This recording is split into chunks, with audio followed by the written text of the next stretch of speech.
O nosso convidado tem muita história para contar dentro do futebol e bota história nisso. Dava para fazer uma série.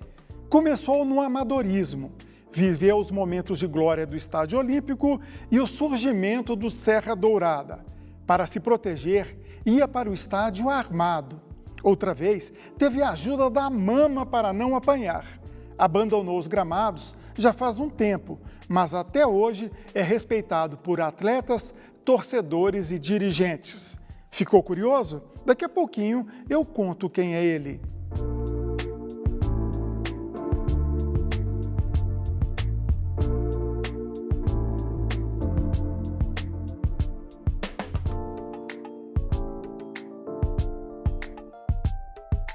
O nosso convidado é Urias Crescente Alves Júnior, carinhosamente conhecido no mundo do futebol goiano como Tio Urias. Olá, Tio Urias, tudo bom? Como é que vai o senhor? Permita-me essa liberdade, Tio Urias. Eu autorizo você a usar qualquer expressão que você achar por bem. Ok. Só tem uma longa história no futebol goiano, né? Como árbitro de futebol e com outras funções também. O senhor começou ainda na sua cidade, em Morrinhos, lá na década de 1940. Como é que foi esse começo? Eu quando veio estudar, o Padre Oswaldo, que tomava conta do esporte. Ele tinha a equipe do ginásio e tinha da Cruzada Eucarística. E ele fazia o campeonato dos dois. Agora, eu jogava futebol, mas a minha paixão era o apito. Um dia falou, olha, você não vai ser jogador, você vai ser o juiz. Nesse dia em diante, ele me batizou e eu achei por bem, abracei o apito e fiquei 70 anos carregando o apito. Tá legal. Nesse período lá em Morrinhos ainda era amadorismo. E quando é que o senhor começou a se profissionalizar? Virar árbitro profissional mesmo? Não, quando eu fui em 46, eu vim para Goiânia, capital. E ainda eu fui para a Escola Técnica de Aviação em São Paulo, com 20 anos. Comecei a trabalhar e apitava na escola, porque a escola tinha uma média de 2.500 alunos, então tinha um campeonato. Eu apitava porque gostava. Depois eu fui convidado lá numa várzea, porque lá dava um dinheirinho, sabe? Então a gente estudando naquela época, e lá eu fiz o curso com professores da Paulista, não na Paulista, mas com os professores da Paulista. Quando eu desliguei da escola, eu retornei a Goiânia. Aliás, eu retornei a Goiânia e em 1950 eu comecei a visitar a Federação de Desporto e comecei a apitar então aqui. Então, oficialmente, eu comecei em março de 50, na Federação Goiana de Desporto. Na antiga FGD. E nessa época os estádios de futebol eram abertos, não tinha segurança. Como que era? Tinha que ter muita coragem para segurar o apito naquela época, né? Alguns tinham coragem estúpida, porque quando você não tinha estádio.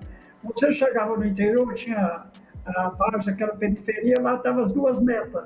Aí eles, no dia do jogo, eles pegavam água com cal e faziam as marcações do jogo. E você ia para lá. Então era tudo aberto. O torcedor ficava à vontade, entrava em campo para abraçar o jogador. Quando você marcava um pênalti, tinha que saber o torcedor que ia lá comentar. Quando você expulsava, ele ia lá defender o jogador dele. Então você tinha que estar preparado para tudo isso. Porque, do contrário, quando você associa dois torcedores junto de você, chutando você. E como que era essa história? É verdade? Às vezes vocês tinham que viajar armados para se defender mesmo de uma possível ameaça de dirigentes e torcedores? O caso é o seguinte, você não tinha segurança, não tinha polícia naquela época, não existia. Então, você estava com armado. Quando o torcedor viu, você mostrava, falava, não vem não, ele falava, não vai, que ele está armado. Então, eles fugiam logo de você, sabia que não veio. Quando você terminava o jogo, eu ia, usava um macacão. Você trocava a roupa no hotel e ia para o campo. Chegava, você tirava, botava numa bolsa, deixava lá a água para você hidratar no intervalo e deixava a sua água ali. Porque quando terminava, eu metia um macacão móvel em cima do uniforme e botava na cintura. Via lá a meia dúzia de torcedor em cima, você falava, olha, o juiz ficou lá dentro. Aqui é o homem, não vem não. Eles olhavam, então parava ele na parte e você caía fora. Agora conta uma história para mim. Essa arma, o senhor chegou a usar, dar tiro para cima ou ficava só guardada? Você não tinha policiamento naquela época, então você tinha que resguardar fisicamente. Porque o torcedor, terminava o jogo, ele vinha em cima de você. Você, às vezes, mostrava, muitas vezes você não vem porque o juiz ficou lá dentro do homem. Eles caíam fora. Quando eles recebiam, você dava lá um tiro para cima ou para o chão, eles corriam, você corria também. Você salvava. É, estupidamente naquela época, mas era assim, era meio. Tá, Era então meio. ajudava a acalmar os ânimos, então, né? Agora, parece... Causando. Aqui em Goiânia, no Estádio Olímpico, também só passou um apuro e na época a sua mãe, a dona Esther, é isso mesmo, né? A mama chegou lá e deu um jeito na situação, é verdade isso? Quando há uma confusão, eu deixava, quando terminava, porque eu não separava briga de adulto, não. Eu deixava brigar, anotava, eu chegava e falava, primeiro o visitante, o senhor está expulso, mandava embora. O caso eu estava pitando o jogo, entendeu? Quando eu terminei o jogo, eu expulsei, jogava o Goiânia e o fazendo aí, era o do Zé Decreto. E eles usavam muito de violência, eu expulsei 4. E eles vieram para bater. E a vizinha lá em casa, minha mãe, eu morava em 69, o pessoal vai bater no Luiz. Olha, minha mãe é uma italiana, filha de um calabreiro, você conhece bem a raça.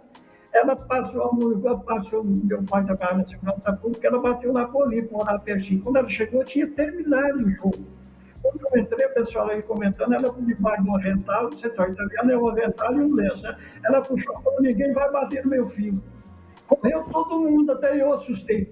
Quando eu olhei, ela estava branca, eu enrolei o revólver no avental dela. Aí veio um capitão da Guarda Municipal, queria tomar um revólver. Falei, não, calma aí, coisa, acalmei a situação, foi embora. Mas isso aconteceu, infelizmente, né?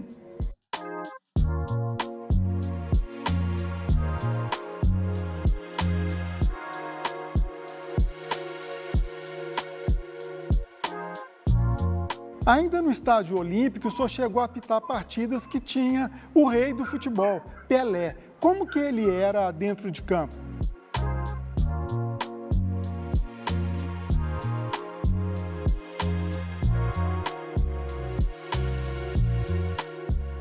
O Pelé tinha uma elasticidade incrível e muito inteligente. Você tinha que ter um bem-vindo com ele, porque quando o Santos estava perdendo, empatado, ele ia para a área. E ele conseguia fazer uma simulação por penalidade máxima. Então você tinha que estar muito próximo dele para não deixar ele tapear você. Entendeu? E eu tive vários que trabalhou, inclusive eu tenho uma camisa autografada com ele. Na linguagem do futebol, veja bem, no linguajar do futebol, o Pelé era malandro, gostava de cavar um pênalti, uma falta. Exatamente. Ele tinha uma facilidade para ludibriar a arbitragem, como outros também, como vários outros que tinha. Mas ele tinha uma parte tão elétrica que quando você viu, eu mesmo já tinha enganado com ele. Agora, só foi o primeiro árbitro goiano a apitar uma partida no estádio Serra Dourada. Não foi a inauguração Goiás 2, Seleção Portuguesa 1, mas foi o primeiro goiano a soprar o apito lá. Que partida foi essa? Como é que foi isso? Eu vou te explicar uma coisa para você. Quando eu ia inaugurar com Portugal e coisa, mas acharam por bem, chamaram o Armando e eu fiquei. Eu falei, não vou trabalhar com bandeira com ele, não. Aí eles me escalaram no jogo seguinte, que era a Seleção Goiana e a Seleção Nacional, que era o Flamengo naquela época. Aí foi eu o primeiro ato que apitei uma partida dentro do Serra Dourada. Quando eu cheguei, que eu entrei no meio de campo, 70 mil pessoas, conforme a crônica disse, eu chorei, mas chorei de alegria. Quem apitava nos campos abertos, nas periferias da cidade, a lama, deu um estado daquele, eu olhei e agradeci a Deus. Olhei de um lado para outro, aí lágrimas vítimas de alegria. E apitei aquele jogo, e foi marcado no meu coração, como um homem que teve o privilégio de inaugurar o Serra Dourada. Como inaugurei mais 2. Quais foram? Eu com o JK e Tombiara, com o Vasco da Gama completinho, lá o jogo foi 0-0. E apitei também o de séries, que era o São Paulo completinho, que o João trouxe São Paulo, que ele era torcedor de São Paulo, e trouxe completinho. Lá o São Paulo ganhou de 1-0. Depois que o senhor abandonou a arbitragem na década de 1990, o senhor passou a trabalhar na federação, instrução de árbitros, delegado de partidas, mas o senhor foi inovador também no treinamento de árbitras mulheres. Como é que foi essa iniciação das mulheres no apito? E eu até 93, que eu era árbitro, a CBF me chamou para coordenar o Campeonato Brasileiro de Futebol Feminino. Era um campeonato todo ano das seleções das federações. Era 20, 22 seleções. Aí eu e o Lindonor Ribeiro foi para lá com o meu secretário e nós fomos trabalhar. Então, de 93 a 2001, eu coordenei esse campeonato. E nesse período eu comecei com 12 árbitras femininas. E quando terminou, eu tinha 40. Eu tenho uma fotografia delas, porque eu ensinava, eu transformava. Então, quando eu deixei em cada estado uma dupla de FIFA, exatamente em condições de apitar FIFA.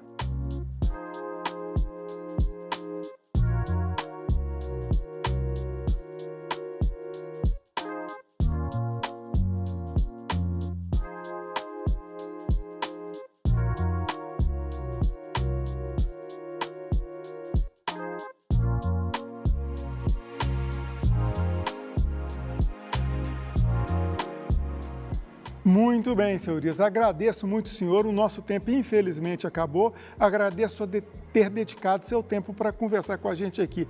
Muito obrigado e até a próxima. Então, eu quero aqui agradecer a vocês, porque através de vocês eu posso contar a história do futebol em Goiás. TBC Memória, ajudando a preservar a história de Goiás.